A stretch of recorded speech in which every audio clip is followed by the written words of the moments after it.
Woo!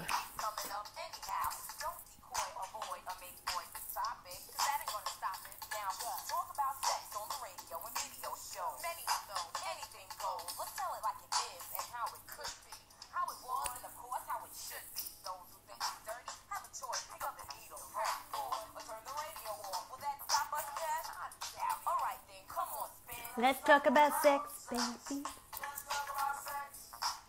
Let's talk about sex. Let's talk about sex. Hey, hey, hey. How y'all doing? Hey, Ish. How you going, Boyodi? Welcome to Sunday Soul Session. Oh, yeah. Hey, EJ. All right. Bring it on, my girl. Adding. How y'all doing? Happy Sunday. Hey. Like I had to put this on. Never had. Bit of salt and pepper. Woo. How are you, gorgeous? Oh, awesome. This is one of my jams. Yeah, I bet. Ooh, ooh, ooh.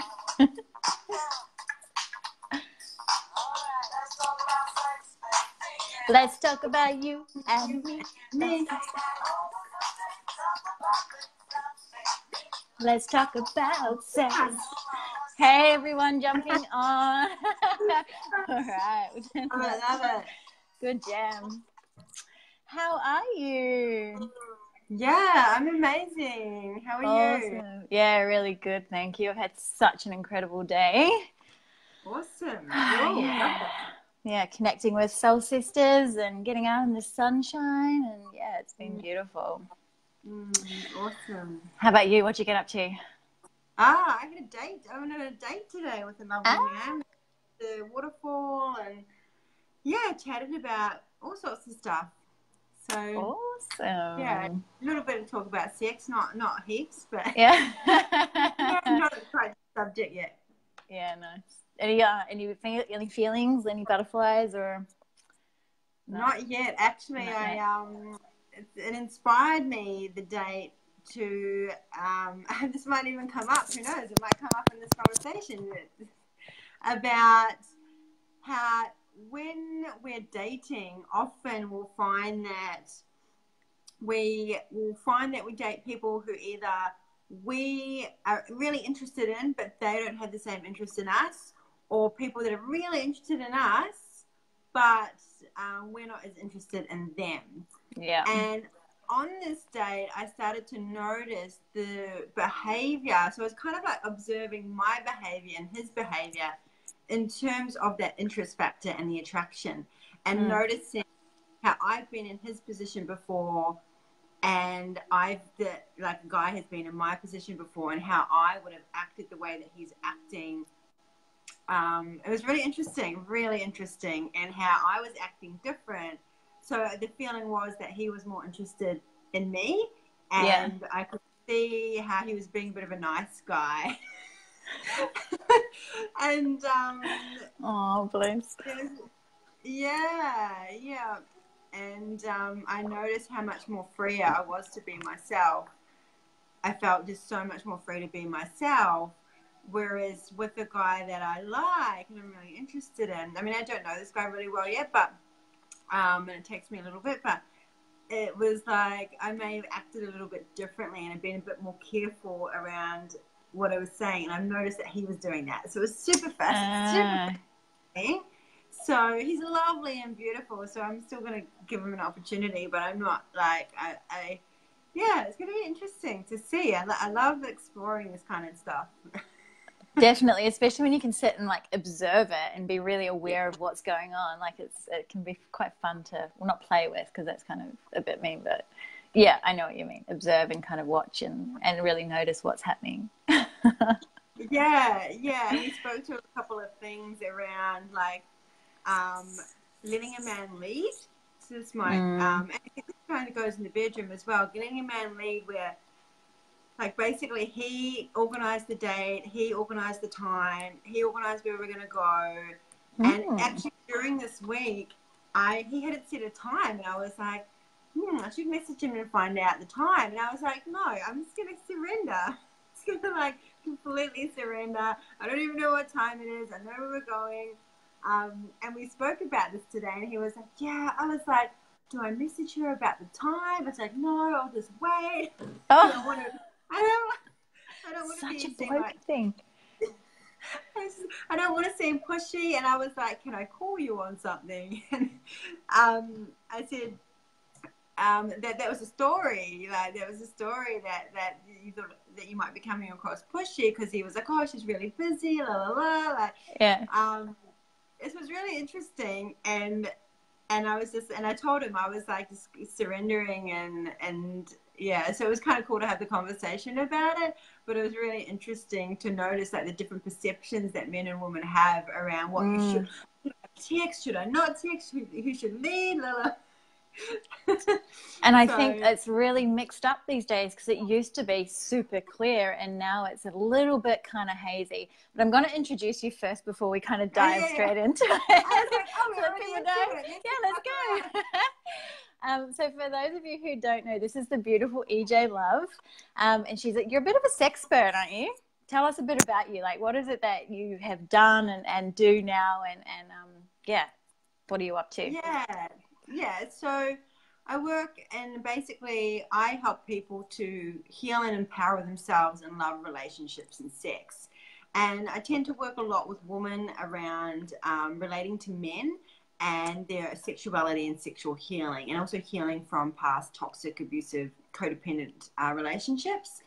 And with men, I tend to focus more around sexual healing. So a lot of men that have sexual issues and want more sexual confidence, I work with them mostly around that, and sometimes I work with couples as well. So yeah, but that's the main things. And I work with, you know, sexual healing and tantra and coaching. So I kind of mix that all into one.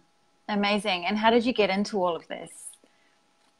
Yeah, so basically it's a long story, but I'll tell you the short version.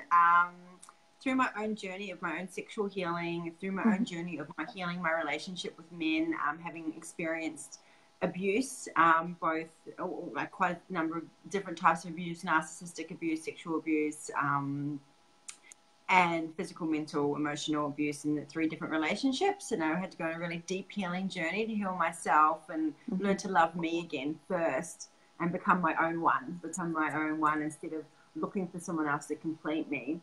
And during also part of my journey, I ended up getting into the sex industry, and I ended up working as an escort, and through that is when I started going through my spiritual awakening and started to heal myself during that time.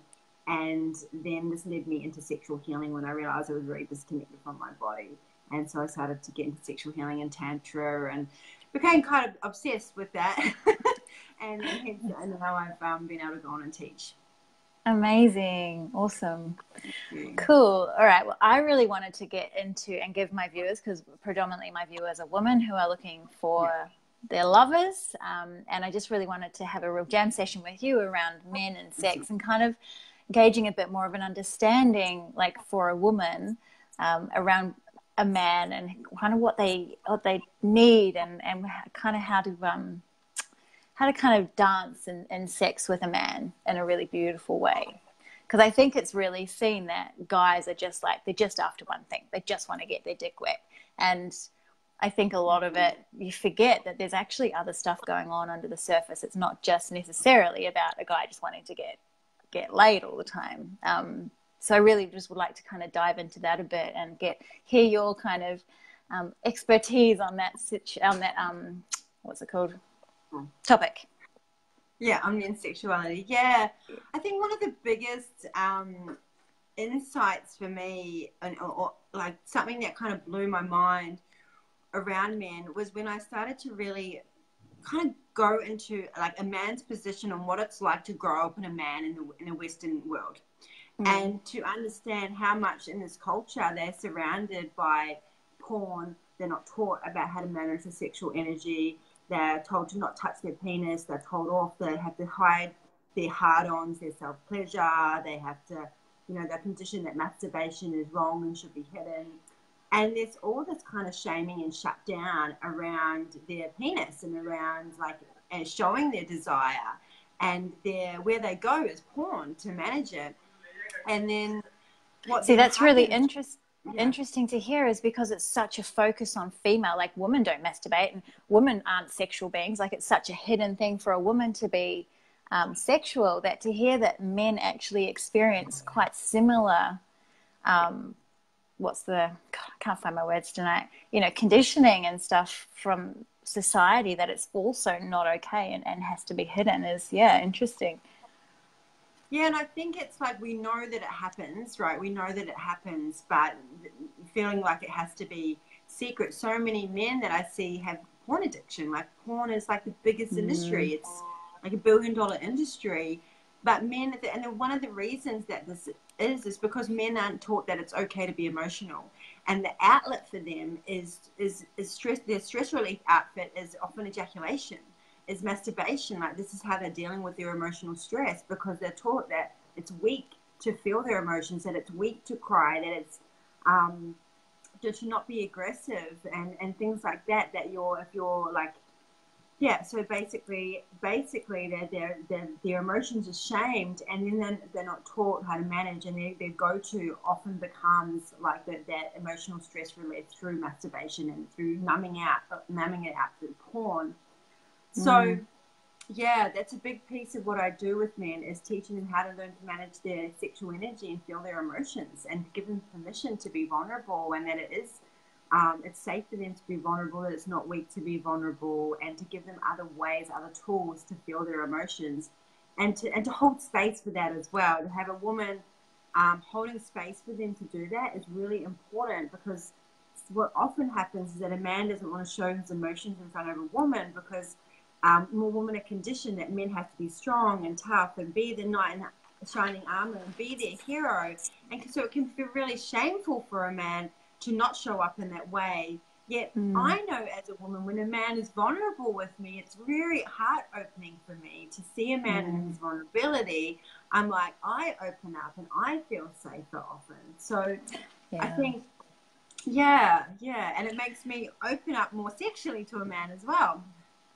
Definitely, me too. But I was actually listening to something not long ago by Brene Brown, and she was talking about vulnerability and how, women sit there and they say, we want our man to be vulnerable. We want him to express emotion and show us. But then often we'll come home and they'll be expressing something or some kind of emotion, and we'll be like, well, what's wrong with you? Why are you being like this? Like, why are you behaving like this? And that's them trying to open up to us, and us doing that is like, so we're so conditioned to them being the strong ones still, that by us doing that, it's teaching them that it's not okay for them to open up still and show that vulnerability. Yeah, and so the best thing with that is to actually just say, I'm here for you. Yeah. Really simple. Just to let them know, hey, I'm here for you. And it's really important to not go into the fixing, because what a man may see that as is, you just want me to get back to being my normal self instead of letting me be with what's right here, right now.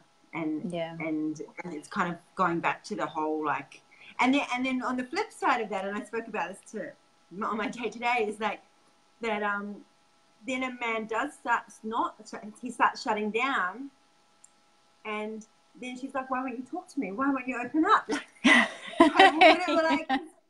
He's just so closed off. He's just so shut down. And that's, because of obviously childhood conditioning, but also because of the man's been in a relationship with a woman where she hasn't held space for him to share his emotions. Then he thinks that it's not okay, and then he can't show that. And so he just internalizes it as well. Yeah, absolutely. And I've so been guilty of that. It was funny when I was listening to that podcast, I was just like, oh God, it was like a slap in the face for me, because I was always saying, I want you to be vulnerable. I want you to express yourself and tell me what's going on and share with me what's going on. And then I was like, it was like a reality check. I'm like, oh my God, I'm actually going against everything that I say that I want. And I'm causing him to actually shut down even more and not open up to me, because I'm saying, what's wrong with you? Why are you behaving like this? Yeah, exactly. So it's like saying like you're wrong, and so I think, yeah, this the whole wording just "I'm here for you" is then what it does is it gives the man because sometimes it takes a bit longer than women, and I heard this great analogy about men and women's emotions, that the difference between how a woman processes emotions and how a man processes emotions is that a woman is like processing her emotions is like on a rocket ship into space, is how fast she processes emotions, and a man processes his emotions like a horse in a cart dragging a rock. Yeah. Just, yes. yeah. That's so true. Yeah. And so we might process our emotions in like 2 to 3 minutes, right? And it might take him like 2 to 3 days before he kind of works out what was going on. And we're expecting him to be like, well, tell me what's going on. Like, what are you feeling? What is this about? Like, and he's like, I don't know yet. I can't tell you. And we're like, let's figure it out. Let's figure it out. Yeah. Just talk about it. Let's just talk about it and get it over and done with. Talk about it. And it's funny, like, because I think, and because we are like that, we expect them to be the same and forget that they're completely different. They completely function in a completely different way. And I've learned now with my partner that if he is comes home and he's not in a good mood, I'll be like, are you okay? And he'll be like, yeah, I'm just a bit low. And I know to leave him now and just be there and give him space and, hold space for him. And eventually he will actually come and talk to me and tell me what's going on. Yeah, exactly. So it's just about giving them the space. As they say, they might need to go to the man cave and have their own time. And sometimes it may look like they're not processing it. Like they may be watching TV or playing video games or doing something. And we're like, I used to be like, well, he's not even doing anything. He's not even processing it. He's like watching TV. But like, that is their form of zoning out, because that's a way that they have to sometimes take their time to zone out for a bit, to be able to have the energy to go in like to the filing cabinet in their brain to pull out the thing that they need to look at. So yeah, we process things so differently. And I think another couple of questions that are great is just asking, is there anything I can do to support you? Or is anything that you need from me? Yeah, and I'm always like, what do you need from me? Yeah, and he's like, I just need this. I'm like, okay, cool. And that's the thing. Yeah. I think women over exaggerate it and think that it's about them or something that they've done wrong, or we need to know what's going on now. And really, they just need to sometimes just be left alone and given that space and allowed to just freaking process in their own way without that pressure of, you need to tell me now what's going on. Yeah, because it's almost like we have to be with our uncertainty and be in the void of the not knowing. And that's the scary part for a woman. That is the scary. I know, is it something that I've done? Is he going to leave me? Like, is this something, what have I done wrong? And men feel this too when a woman's upset. When a woman's upset, a man will often internalize that and be like, what have I done wrong? What have I done wrong? Like, and it may not even be about him at all. It might be about something completely different. But a lot of the times men will make it about them and something they've done wrong. So sometimes we have to reassure them that this isn't about you. It's about my stuff. This is what's coming up for me. Yeah, definitely. Just want to say a couple of quick hellos. Hi, Katie. Hi, Liv. Hi, Tara, Ariel. I saw Nikki Cook on there. Ishoa, lovely to have you all here. Make sure you say hello when you jump on. And if you're catching the replay, hashtag in the replay in the comment section so I know who's getting to see this message. Yeah, beautiful. So in regards to, like, I would really love to kind of, are you okay with talking about your past and the escorting industry experience? Yeah. So when you kind of, like, a lot of guys that would have come to you, was there did you kind of notice a common theme in regards to what was it? Yeah. Their reasoning for seeking that. Yeah.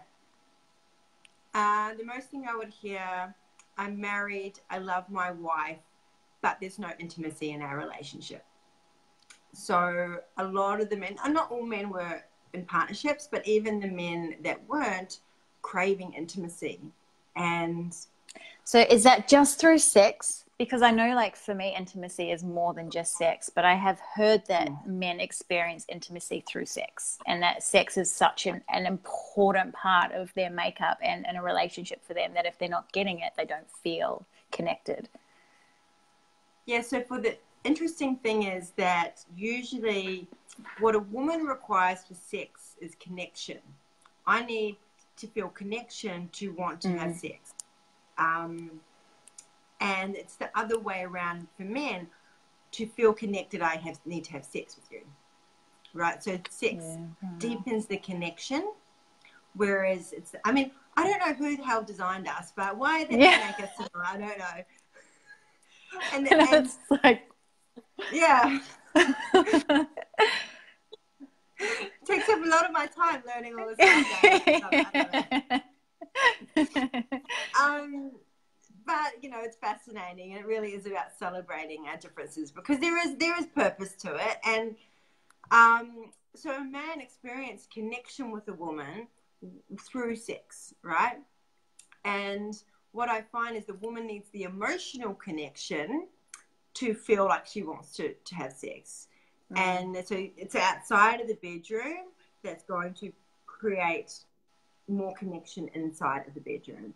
So that's really key. So a lot of the men, when they have come to see me, it was wanting connection. Ultimately, they were like, I want to experience connection.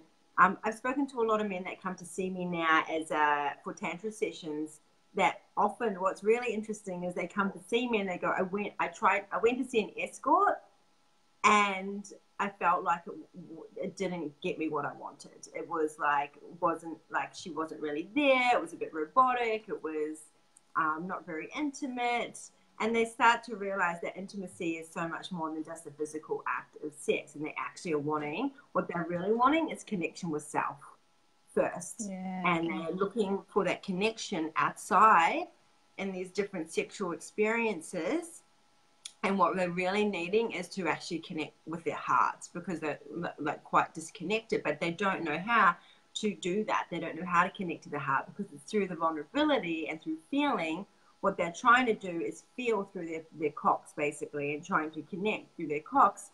But they have to bring the energy into the heart, and that's what the Tantra practices does. It's just bringing up the energy from the cock into the heart, and being able to connect that way. Because underneath all that sexual energy, underneath all the sexual desire, underneath that is actually the feelings, and the heart is, and the vulnerability is underneath all of that. That's really wanting to be felt. Yeah. Right. So then I kind of find it curious, because if sex actually makes them feel connected, yet they can go out and just like shag, like go out and just hump like rabbits and not fall in love all the time. You would think it would be the other way around, because women tend to fall in love with anyone that they have sex with, and but we need the connection and stuff before. Yeah, it's really... Yeah, I think there's different times that I've seen in a man's life where he'll have different things that he does. So as men get older, they seek more intimacy and more emotional. Like it was so interesting as an escort. when I had, I bet it was. It would have been eye-opening. It's so funny. I had these young guys, like maybe in the 20s and 30s, and they'd text me and they'd be like, I'm hot and I'm in my 20s, and you're gonna have the best time with me. And they'd rock in, and they'd be just wanting to bam, bam, bam, in this friction base, like release, like intensity, like porn star. This is what they'd be like going for, right? And it'd be kind of like them getting off. Their focus would be on them getting off, right? The older men that were like maybe late 30 or probably from early to mid 30s on, into their 50s, would come in and then want to please me, and they want to make me happy, and they want to be all intimate and sensual. And it was so funny, because the young guys were thinking that I was going to be like, yay, a young guy, when really it was like the older guys. Yeah, like, great. Yeah. I'm going to have a good time. So this is going to be far less work. Yeah. Yeah. Yeah, because and a lot of the young guys assumed, oh, you must get like old guys all the time, like the kind of this attitude, and yeah, it's so funny because it's like kind of this ego energy coming in with thinking that I'm going to be so happy that you're a young, good-looking guy when actually I'm like, no, I mean, and this is a generalization because there was a few younger guys that were like a bit more sensual, and so they're definitely out there, and but yeah, on a generalization, and I really feel like what happens is that as men do get older, they start to shift, and they start to really want to focus. And what actually happens is like as men get older, their brain actually, the makeup of the brain changes a bit.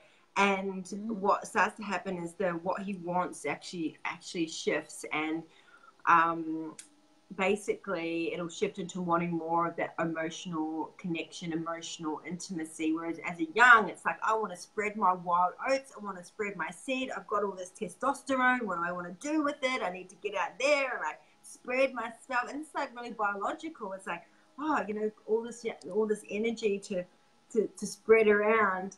All that testosterone surging through their bodies. And again, I can have compassion for that now, because I understand a lot of these young guys have come out of just being like puberty and have not, they don't know what they're doing with their sexual energy. So they just want to go fuck everything and masturbating, and they want to go fuck everything, and they want to go. And also there's this pressure from in the Western culture that you are more of a man the more women you sleep with. Like, if you be with these different women, you're like a man, and around your friends, you're known as the man. And when the men get older, they don't care about that stuff. Like, they're like, oh, I don't care. Like, sometimes they're happy to just be with one woman that they're in love with. And this goes back to what I said before, about they still require some level of physical touch. Like, it's a deep need for a man to have some physical touch. And what I see commonly is a long-term relationship that starts to disconnect for a lot of couples, which is unfortunate. And yeah, and I've been there, and I've experienced that in a relationship where I didn't want to have sex with my partner, and I did love him, but I was so disconnected from my body that I wasn't even, and I was so like giving so much because I was working as an escort at the time, that I had nothing left to give him. And this is what happens commonly with women, particularly if they're in their masculine energy, is by the time it comes to having sex, they're so depleted because they're using all their testosterone. And they're disconnected from their feminine energy. They've got nothing left to give when it comes to sex. And then they don't want to have sex with their partner. So that's why it's important to women to really work on their own sexual journey and sexual healing and self-pleasure as well, and to not overgive and to look after themselves and self-care. I've definitely noticed that, like, before I had kids was just highly sexual, like wanting it all the time. And since having kids, the self-pleasure is really like pretty well non-existent. We have less sex. We still have sex maybe 2 or 3 times a week, but it used to be daily, and it's just that whole, like, I'm just fucking tired all the time. Like, I've got kids, I've got a business, I'm trying to, do so much, and forgetting that whole self-care. And I think a lot of women slip into this when kids come along. And it's like, how do you, because I know, like, and I love making love to him, and he loves it. Like, he wants it. He will have it any time of day. If I want it, he'll be like, yep, let's go. But it's finding that energy. So is there like a way of really tapping into that to find, because every time you get into it, you fucking enjoy it. Like, it's just beautiful.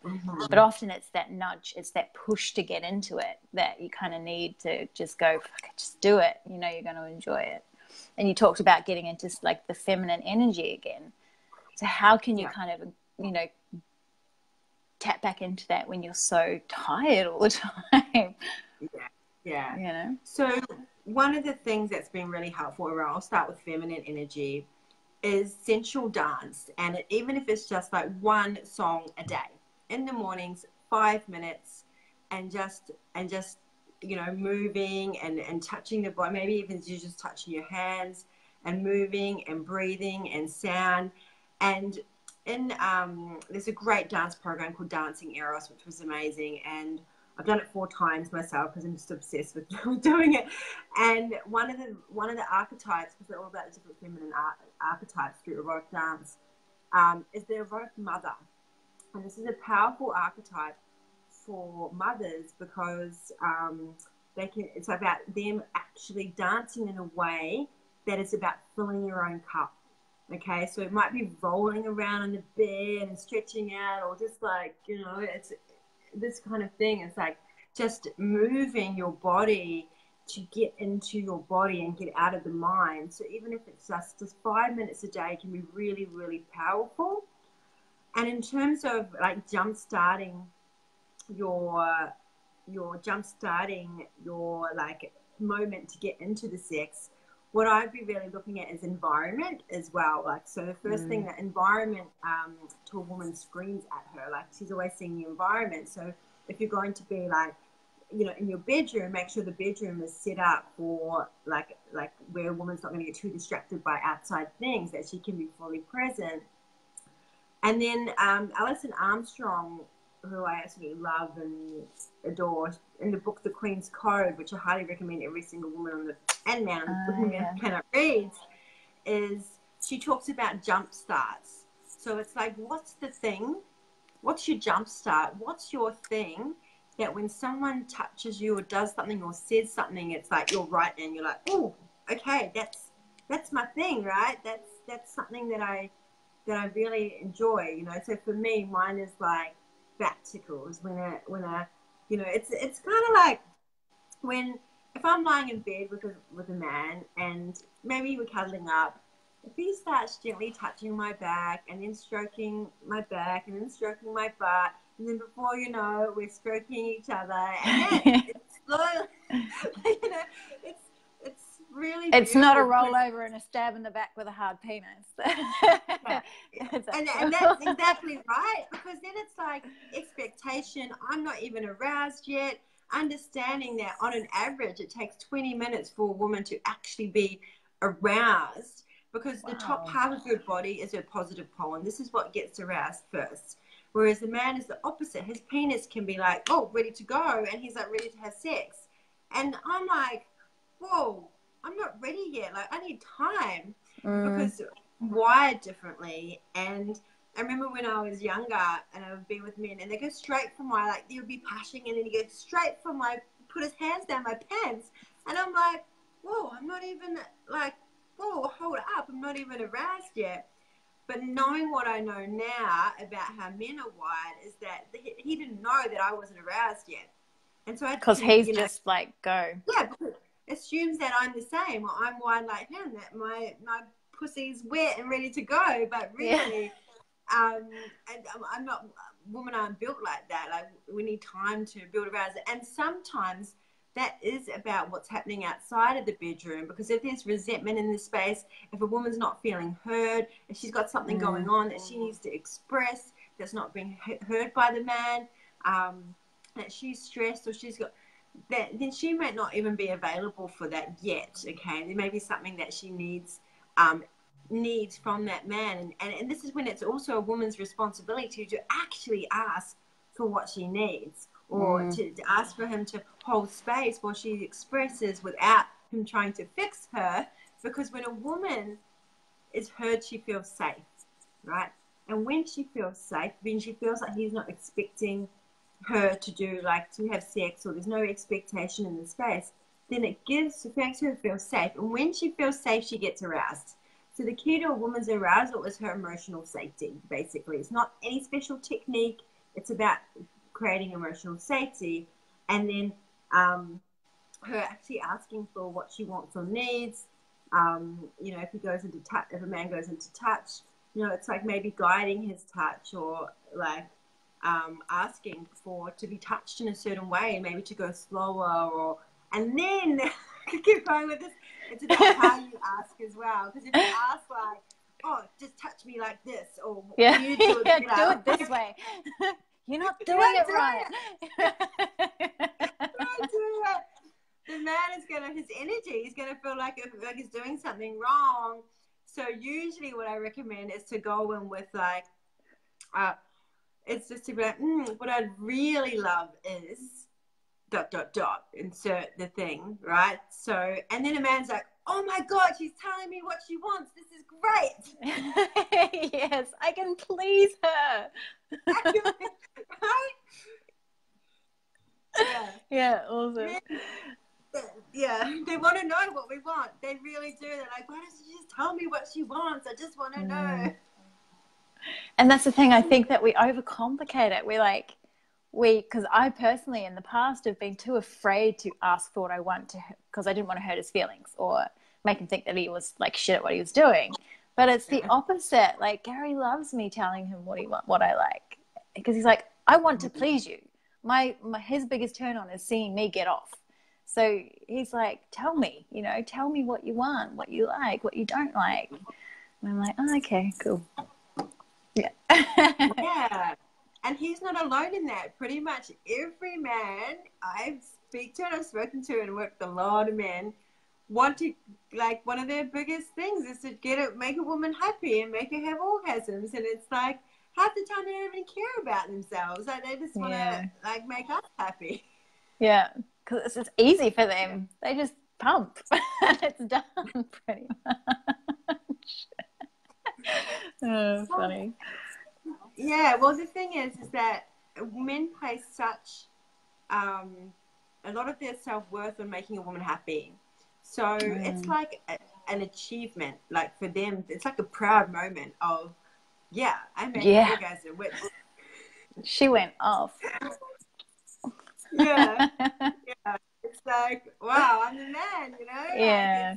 Like it makes them feel awesome. And so it's not just about them making themselves feel awesome. It's more so like it's actually seeing the smile on our face, and this is all areas of life. Like, men really do want women to make women happy, and when they stop seeming to put in effort, it's usually because they're not being appreciated for their effort, right? And they just because as soon as they're not being appreciated, they kind of be like, what's the point? What's the point? Well, no matter what I do, it's never enough to make her happy. So what's the point? And then they stop putting in effort. And so I encourage the woman watching this to even just appreciate, even if the man, if he completely fucks it up, appreciate him for putting in the effort, at least giving it a go. And then maybe ask for what you want. Keep asking, for what you want, because he's learning, right? And every woman is so different that, what happened with his last partner is not going to probably work for the next thing, but he may not be aware of that yet. Yes, definitely. So we've got to communicate these things. Yeah, exactly. And have that, not be afraid to express yourself. And it, like you said earlier, it's about the way that you communicate it.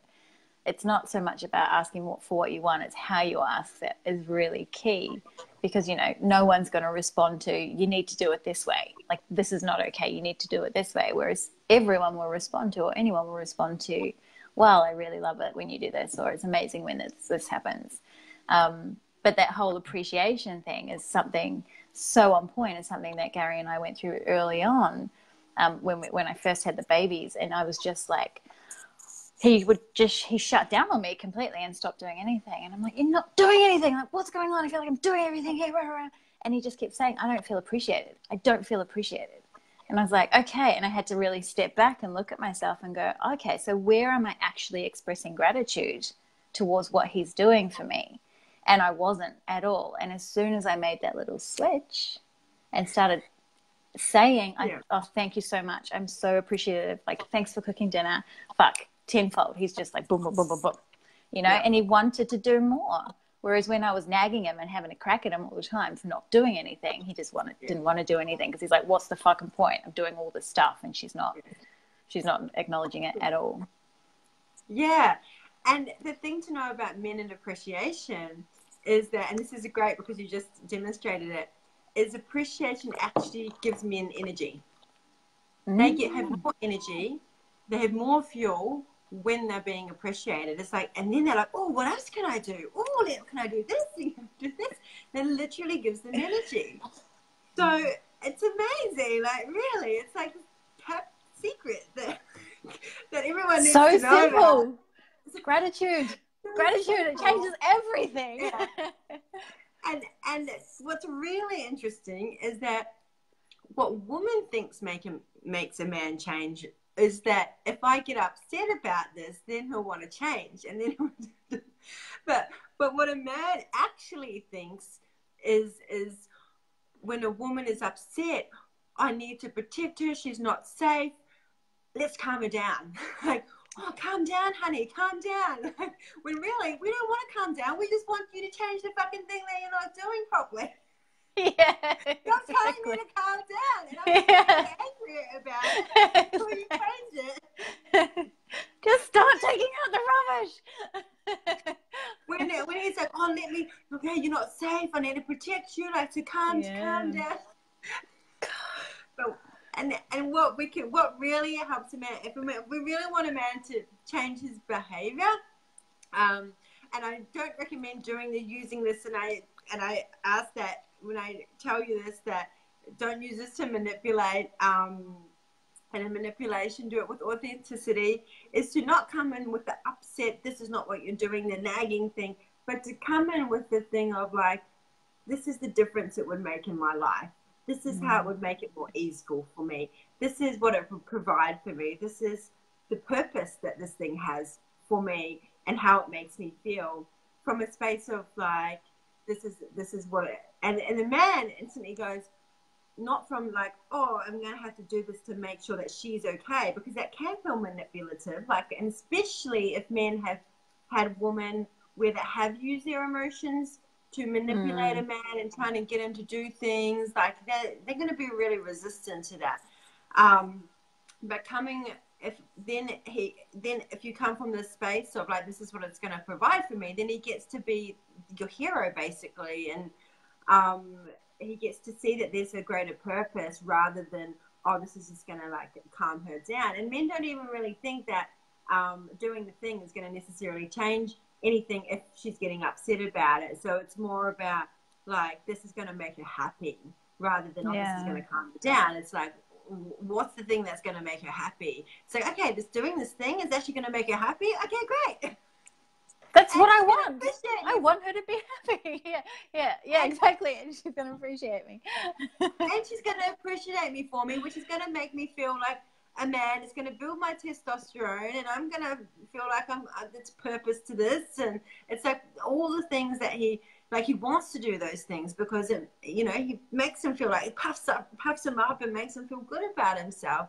But when you're in the upset, pushy, naggy, attacking mode, energy, then he's going to feel like he's being walked all over and he's being what to do, and he's like a child, and he does not want to do those things from that. He's not going to want to do that. No. So you can feel the difference with that, right? And it's the same. Like, I think if we put ourselves in the situation, reverse engineered it, and we were being attacked or being told that we were fucking up all the time, it would be the same thing. It doesn't encourage you, and it doesn't make you want to actually step up and do more. If someone's telling you you're shit at something, then you just go, well, fuck, why am I bothering? Like, I'm just not going to do it anymore. Yeah. So I think it's really works both ways, Appreciation, gratitude is so important. Yeah, absolutely. It's so important to appreciate, to give gratitude. And I mean, I even did this on my day today where we sat down in the inn and we just expressed 3 gratitudes of whatever we wanted to express about, and it was really beautiful. So you can do it with anyone, really. Yeah, absolutely. Beautiful. So I'm just kind of feeling into, does anyone have any questions? If you have any questions that you would love to ask this gorgeous woman, shoot them in the comments section. I did see he loves great live streams. This is awesome, ladies. This is I can't see that. I don't know what that says. Yeah, beautiful. So let's touch back on that date a little bit and the whole kind of meeting men and that whole allowing men to lead thing, because I think this is a really juicy little topic, and that especially this day and age, like, women are like wearing so many hats, and it's like, you need to step up. And I think so many women, and I was massively guilty of this, was just hanging out in their masculine energy and not stepping into their feminine and allowing that beautiful natural dance to happen between the masculine and feminine. Yeah, and I think it's really interesting this was what came up for you today, because I was thinking about it just a couple of days ago, how, you know, because I work with women who are wanting to get back into relationships and find that, and so many of them are really in that masculine energy and not connected to their feminine at all, and really kind of pushing, I guess, well, not pushing, but I really think that energy, if a man meets a woman who's really in her masculine, it's a massive turn off for them. Yeah, would you agree? Yeah, so what I was talking about today, we actually had a conversation about it, was that what often happens is a woman will come in with her, like, this masculine energy, and will generally be polarized to a man that is more feminine, or she will show up in a way where he'll respond to her energy by being more feminine. And this polarization is like chemistry, attraction, creates attraction. Whereas if you get, like, a lot of these masculine women are like, I want a masculine man, I want a man that leads, that's going to look after me, that's going to make decisions, is going to plan stuff, I want to do all that, right? The thing is, though, it's like, if they remain in their masculine, that's going to create, with a masculine man, you're going to create a friendship because you've got two masculines, because you're not going to create polarity. You're not going to create chemistry with two masculine energies in the space. And sometimes, you know, to create that attraction, if the woman stays in a masculine, it means that man may have come in all like that, but then he starts to go feminine because she keeps showing up in that, and then she starts taking control. So what needs to happen is that the woman has to start. So can I just stop? So what does that do to a man? Like, does that affect? Yeah, and that's what I was getting at. It's like, it makes them feel like less of a man. Yeah. And that is not going to be a good thing in a relationship. Like, he wants to feel like your king. And I know, like, when I call Gary my king, he just puffs up. He's like, yes, I am your king. I'm like, you're my queen, baby. And it's beautiful. Yeah, he wants to be your king, he wants to be your hero, and we have to allow him. Now, what I see commonly, especially for successful, powerful businesswomen and intelligent women, is that they've learned that to a lot of their value, they've associated a lot of their value and their worth with their intelligence and their success. And so when they go in, they're like, oh, let me show you how intelligent I am. Let me show you how smart, how much I'm not needy, and I can handle my own shit, and I don't really need you. Yeah. They're not even allowing him to show up and look after and be a king, like, because they're like, I'm a queen and I don't need a king, and but really I am an independent woman. I don't need no man. I'm an independent woman. I don't need a man. I don't really need you. And the guy's like, well, what do you need me for then? You don't even need me. Yeah. And I think a lot of women actually don't realize that you can still be a really strong, independent, confident woman, as well as being feminine and vulnerable and authentic and tapping into that beautiful feminine side of you as well. It doesn't take away anything from your power. It actually makes you more powerful to step into that and really create that beautiful space for your man to feel like a king for you. Because I think if you can if you can make your man feel like a king, that's fucking incredible. Like, yeah, absolutely, it's huge. It's huge, and that's where the appreciation piece comes in. And so much of a woman's power is actually in her vulnerability of dropping the things that we usually do to prove ourselves. Like proving that I'm intelligent, proving that I'm not really needy, because neediness is being made wrong and bad, and asking for help, asking a man for help, and allowing him to do that, and even when it feels vulnerable to receive his help, because it can feel very vulnerable for someone, particularly for someone who's a rescuer or a caretaker or a mata who's run those roles for safety. It takes a shitload of vulnerability to drop into the being helped, because sometimes that can feel like almost a worthlessness of, like, if I need help, then there's something wrong with me. But actually the vulnerability is so powerful and inspiring, and men are inspired by vulnerability, and they want to give more, and they do get to feel like a king. Yeah. And it's beautiful. It's beautiful to see that. And I ultimately, yeah, sorry. Sorry, I had an incredible experience of that because I was always very much I don't need a man. I'm really strong. I'm independent. I love being single, you know, and I don't need someone to take care of me.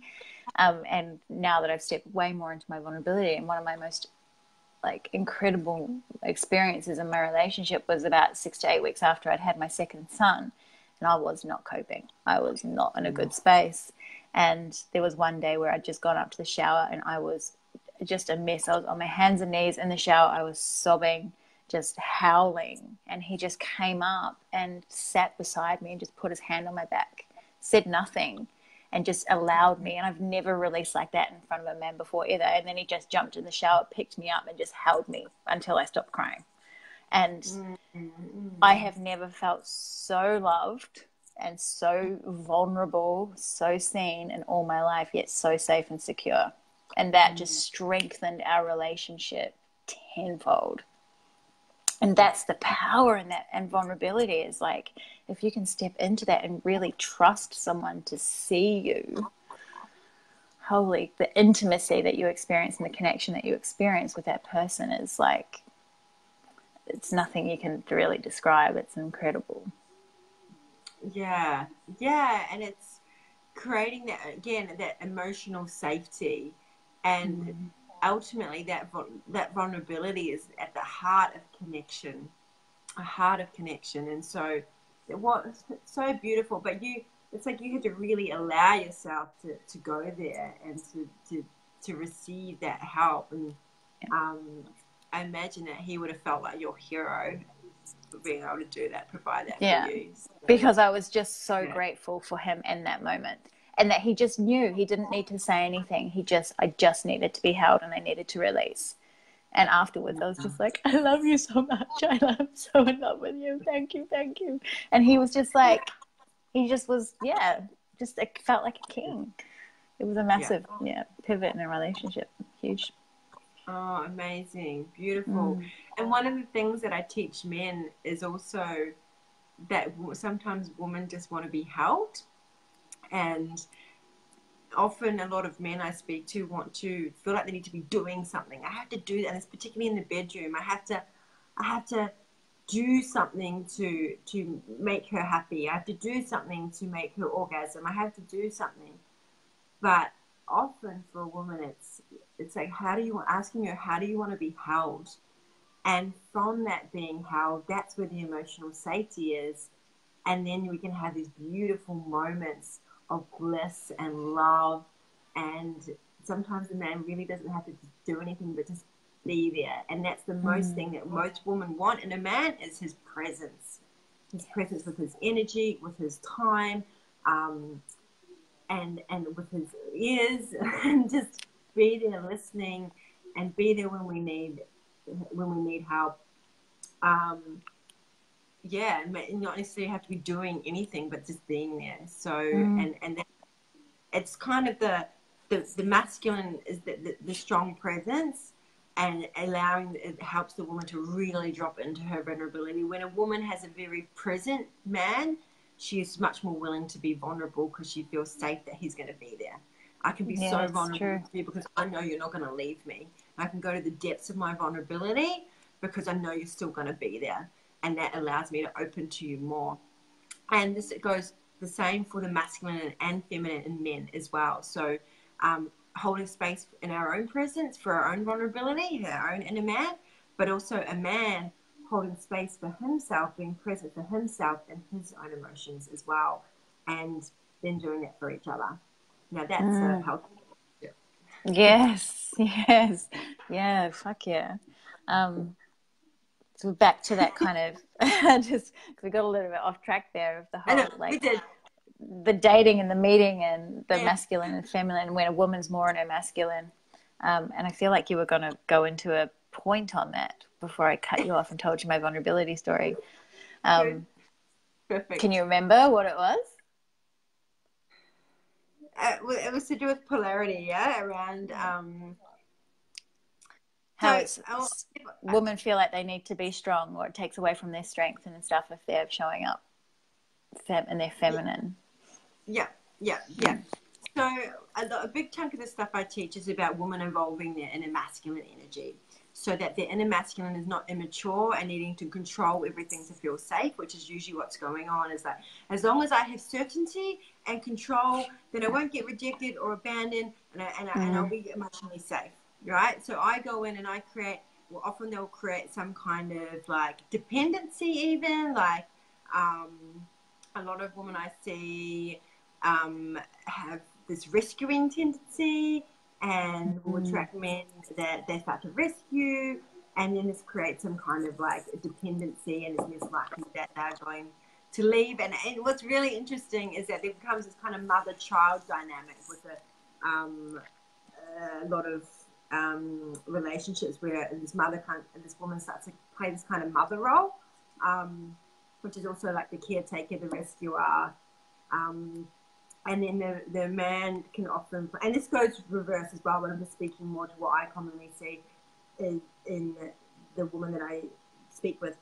And then the man goes into this victim and not being responsible. And so the woman becomes overly responsible, ends up doing everything, ends up like, oh, why do I have to do everything? Why do I have to leave? Why is it up to me? Why do I have to make decisions? But ultimately, there's been a payoff there because it's been the safety and the certainty.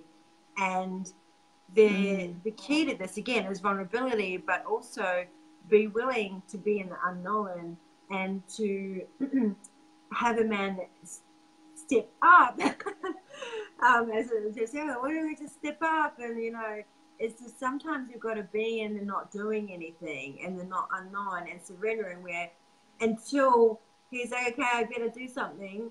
And then so she has to be really surrendered and be really feminine and not do anything. And until he goes, okay, I've got to step up and be responsible, because if I don't. It's so fucking true. And almost, I was speaking today about a lot of my life, I've ended up being overly responsible, where I've been quite financially responsible as well. And I've had men that have actually left their jobs and I've supported them. And for me, there was also a payoff because it created dependency on me. Therefore, they were less likely to leave because I had fears of abandonment. Yeah. And then I'd be resentful because why do I have to pay for everything? But then I find to do stuff like go out for dinner. It almost gave me a right to be resentful and create separation, right? And then want them to leave, but then they couldn't leave because they were dependent on you, which is what you created in the first place. And then what would happen is they would play put the pity card, and then I did play on my empathetic nature, and then I get to be the rescuer all over again. And then oh God! Oh, that rescue, I tell you, it's a killer. But now I'm totally aware of it, so it's okay. But I can see and creative boundaries is really, really important. Having boundaries around this kind of stuff. And I was just thinking about today how important it is. Like, okay, actually, I want to take a step back. Is like what would happen is that if I wanted to go do stuff like go out to the movies or go to dinner, I would end up making the decision and paying. And then at the time I'd be, I'll just pay for it because I wanted to do the things with that person. But what I kept doing was enabling. They're like, wow, she keeps paying for everything. So, and I keep going to do all this cool stuff. And so I'm just enabling the behavior.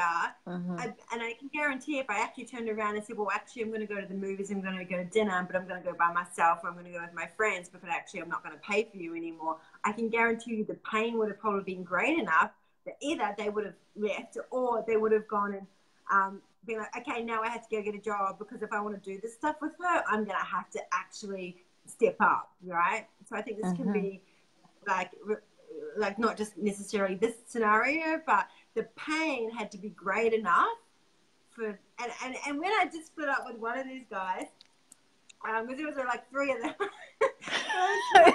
Like the next week after we split up, he went and got a job. Because I wasn't there, so he had to. But when he was with me, the pain hadn't been great enough. I kept enabling the behavior as well. So yeah, so it's all these like it's codependence. It's all codependency, right? So for me now, it's like I'm actually so aware of this over responsibility tendency that I kind of just sit back. When I date now, I really kind of allow myself to kind of surrender. There will be tend to be a balance, right, at times, but more like at the start, it's like sitting back and surrendering more. But it was funny today because I was like, I really want to go to lunch. Like, I really would like to go to lunch. And I didn't really plan this, but we were going to meet at this waterfalls, and then there was this cafe nearby. So I actually screenshotted the cafe and sent it to him. Like, this is where we should meet before to go and thing. And then I was like, oh, maybe I'll just go to lunch by myself, and then he can meet me there. And then it's so funny. He turns around and says, oh, that lunch spot looks great. We should go there after the waterfalls. And I was Perfect. like, nah, he actually made the decision instead of me suggesting it. Yeah. And so he got to lead. And then I was like, oh, that sounds great. I'd love to. Yeah. Planting the little seed. Planting the seed. Yeah. Yeah, planting the seed. And there's sometimes men actually want to choose something that we want, right? They want to choose something. So one of the ways, like on a date, right, it's getting, let's say, the guy's like, where do you want to go for dinner? You can say something like, I'd really love to go somewhere fun or adventurous, like maybe not for dinner, but it's, I want to go somewhere like that has a really warm atmosphere, or I'd love to go somewhere that's got outdoor dining, right? So this guy's like, it's like giving him clues. Like, Yes. He's like, okay, now I get to problem solve. Now I get to put my problem solver hat on, and I get to find somewhere that has this and make her happy, right? Yeah. So instead of saying, where do you want to go? And you tell him this is where I want to go. Like, you know, like you just give some suggestions of what would make you happy, and then he gets to choose. And this is like allowing a man to lead. Basically, he's still making the decisions, but you're kind of putting in a little bit of giving him some clues that because he wants to choose something that will make you happy. Yeah. But what I want to add to this, what often happens for a woman is she goes, she'll be like, what can I tell him that he will be okay with? Yeah. Like what is like something that would be pleasing for him? Because there's often this innate pleaser in women. So, well, instead of actually being like, this is what I really want. So that goes back to this pleaser that women often have ingrained in them, and even in our DNA, to please to survive. So if I please him, then he'll protect me from the lion, and I won't die, basically. So this is in our DNA, is often to please men. And so often when a man asks us what we want, we'll kind of think about, well, what can I? And it's subconscious. Yeah, well, will he want the thing that I choose, or will he like it? Instead of actually being really true to what it is. So I encourage, women on here, just be really true and real with what you want, because men actually really want to know. And whether they like it or not, well, it's irrelevant, because do you really want to be with someone who's not going to want to do the things that you like to, or wanting to make you happy? Yeah. And I think too, like, I definitely know that having just a little bit more patience, because I think often if you want a guy to do something and they don't do it in the time that you expect them to do it, so then you go and do it, then that makes them step back. And I think I've been guilty of that massively. I'd be like, can you do this now? Because I want it done now. And if I was doing it, I would be doing it now. But if I want him to do it, then I have to allow him to do it in his own time. And that's where I think if you don't allow him and create that space and allow him to do it in his own time, then you go and do it, then he just goes, well, she's going to do it anyway, so I'm just not going to do it at all. Yes. You're so on the money right there. One of the things that I wrote a post called "Fuck It, I'll Do It Myself." Yeah. One of the reasons why women end up leading in relationships is because they get impatient and they go, "Fuck it, I'll do it myself," because I'll do it how I want it in the time that I want it done, and I'll do it properly. And guess what? This makes a man think, you don't trust me to do things, so I'm not going to do them. You do it how you want it, because that's what's going to make you happy. And he won't want to do those things anymore, because he doesn't think that's going to make you happy. Yeah. And then we get frustrated because, like, why isn't he making decisions or leading or this? Because you didn't trust him to lead. You didn't trust him to make decisions and how you wanted things done. So this comes back to the appreciation thing. Even if he doesn't do it right, like let him fuck up sometimes. Let him make mistakes. And then, you know, like conversate about it, communicate about, you know, be really clear about what you want. Because sometimes it's not that he didn't do it right, it's that you weren't clear about how you wanted it done. Yes. Yeah, so true. Or there was a misinterpretation in the space. Sometimes it's just a misinterpretation.